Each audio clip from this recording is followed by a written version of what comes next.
Hello guys, welcome back to my YouTube channel. পোন প্ৰথমতে আপোনালোকৰ ওচৰত দুখী যিহেতু মই বহুত দিনৰ মূৰত ভিডিঅ' বনাইছোঁ যিহেতু এডিআৰই পৰীক্ষাও গ'ল কিন্তু মই ভিডিঅ' দিব পৰা নাছিলোঁ আজি পুনৰ মই এটা ভিডিঅ' লৈ আপোনালোকৰ ওচৰলৈ আহিলোঁ যিহেতু আৰআৰবিৰ ফালৰ পৰা টেকনিচিয়ানৰ কিছুমান পোষ্ট মুকলি হৈছে ইয়াতে 14298টা পোষ্ট মুকলি হৈছে আৰু এই পোষ্টসমূহত এপ্লাই কৰিবলৈ আপোনালোকে অনলাইন আবেদন কৰিব লাগিব আজি আমি ইয়াৰ বিষয়ে সবিশেষ আলোচনা কৰিম গতিকে যিসকল বন্ধু বান্ধৱীয়ে মোৰ চেনেলটো নতুনকৈ ভিজিট কৰিছে আপোনালোকে চেনেলটো সাবস্ক্ৰাইব কৰি ৰাখিব যাতে এনে ধৰণৰ ভিডিঅ' নটিফিকেশ্যনসমূহ পাই থাকে ইয়াতে চাওক গাইজ আপোনালোকৰ ৰেলৱে ৰিক্ৰুটমেণ্ট বোৰ্ড চমুকৈ আৰআৰবিৰ ফালৰ পৰা আপোনালোকৰ ইয়াতে কিছু সংখ্যক পোষ্ট মুকলি হৈছে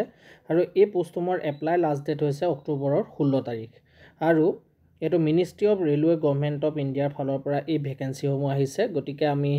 এই ভেকেন্সিসমূহৰ বিষয়ে সবিশেষ ভালকৈ আলোচনা কৰিম ইয়াতে টোটেল পোষ্টৰ সংখ্যা 14298টা আৰু ইয়াতে পোষ্টসমূহ টেকনিচিয়ানৰ পোষ্ট হয় ইয়াতে চাওক নেম অফ পোষ্ট টেকনিচিয়ান আৰু ইয়াতে পোষ্টৰ সংখ্যা আছে 9144টা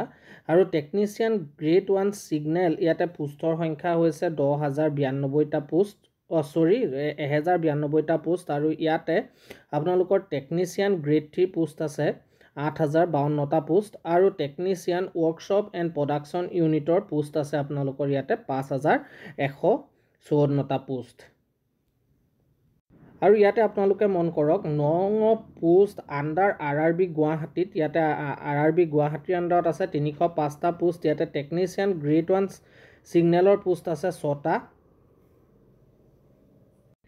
নেক্সট চাওক ইয়াতে টেকনিচিয়ান গ্ৰেড 3 পোষ্ট আছে ইয়াতে আন্ডাৰ গুৱাহাটীৰ ইয়াতে 240টা টেকনিচিয়ান ওয়াৰ্কশপ এণ্ড প্ৰডাকশন ইউনিটত ইয়াতে 59টা পোষ্ট দেখিবলৈ পোৱা গৈছে আৰু ইয়াতে organisation name railway recruitment board আৰু এডভাৰটাইজ নংটো হৈছে CEN নং 02/2024 আৰু ইয়াতে আপোনালোকে পে স্কেলটো লক্ষ্য কৰক টেকনিচিয়ান গ্ৰেড 1 সিগনেলৰ কাৰণে ইয়াতে আছে লেভেল 5 অফ 7 CPC ৰেছ 29200 আৰু ইয়াতে টেকনিচিয়ান গ্ৰেড 3 কাৰণে লেভেল 2 7th CPC 19900 ইয়াতে পে স্কেল দিয়া হৈছে আৰু টেকনিচিয়ান ওয়াৰ্কশপ এণ্ড প্ৰডাকশন ইউনিটৰ ইয়াতে লেভেল 2 7 CPC 19900 ইয়াতে পে স্কেল দিয়া হৈছে আৰু ইয়াতে যদি আমি এজ লিমিটটো চাবলৈ যাওঁ ক্যাটাগৰি ওয়াইজ ইয়াতে এজ লিমিট বেলেগ বেলেগকৈ দিয়া হৈছে টেকনিচিয়ান গ্ৰেড 1 সিগনেলত ইয়াতে ক্যান্ডিডেটৰ এজ হ'ব লাগিব 18 পৰা 36 বছৰ ভিতৰত হ'ব লাগিব 1 জুলাই 2024 ৰ ভিতৰত আৰু টেকনিচিয়ান গ্ৰেড 3 ইয়াতে ক্যান্ডিডেটৰ বয়স 18 পৰা 33 বছৰ ভিতৰৰ বয়সৰ সকলে ইয়াতে এপ্লাই কৰিব পাৰিব আৰু এজ ৰিলেক্সেশনৰ যেহেতু ব্যৱস্থা আছে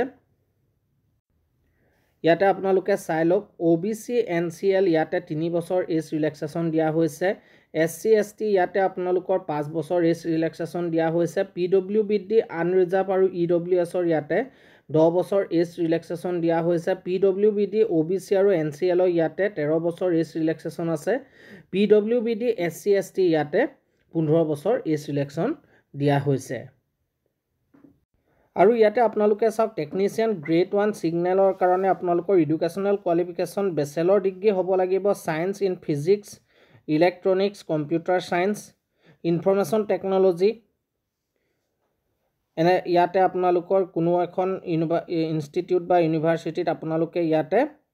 বেচেলৰ ডিগ্ৰী কৰা হ'ব লাগিব BSc পাস কৰা হ'ব লাগিব আৰু লগতে আপোনালোকৰ 3 বছৰৰ ইঞ্জিনিয়াৰিঙৰ ইয়াতে ডিপ্লোমা বিচাৰিছে আৰু ইয়াতে আপোনালোকৰ degree in engineering in the above basic streams and combination of any of above basic ষ্ট্ৰীমত আপোনালোকে ডিগ্ৰী ইঞ্জিনিয়াৰিং ডিগ্ৰী কৰা হলেও আপোনালোকে ইয়াতে এপ্লাই কৰিব পাৰে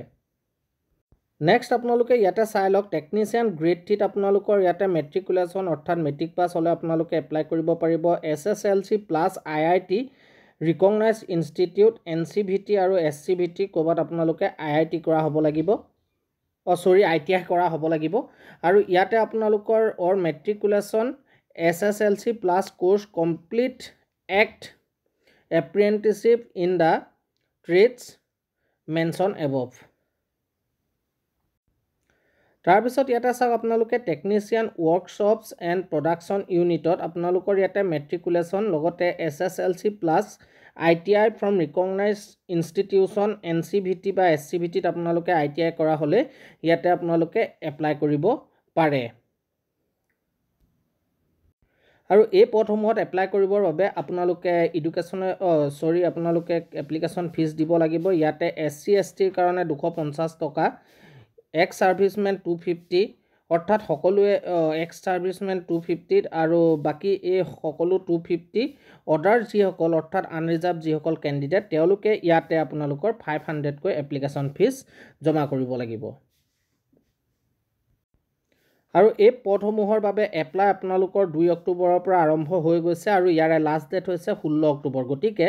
যিসকল বন্ধু বান্ধৱীয়ে এই পদসমূহত এপ্লাই কৰিবৰ বাবে ইলিজিবল আপোনালোকে এই পদসমূহত এপ্লাই কৰিব ল'ব পাৰে যেহেতু 16 অক্টোবৰলৈকে আছে আজি আপোনালোকৰ 4 অক্টোবৰ হ'ল গতিকে আপোনালোকে অতি সোনকালে এই পদসমূহত এপ্লাই কৰি ল'ব পাৰে যদি এই ভিডিওটো ভাল লাগিল তেনেহলে ভিডিওটো নিজৰ বন্ধু বান্ধৱীৰ মাজত শ্বেয়াৰ কৰক আৰু চেনেলটো সাবস্ক্ৰাইব কৰি ৰাখক এনে ধৰণৰ ভিডিও নটিফিকেশন পাবৰ বাবে ধন্যবাদ জয় আই অসম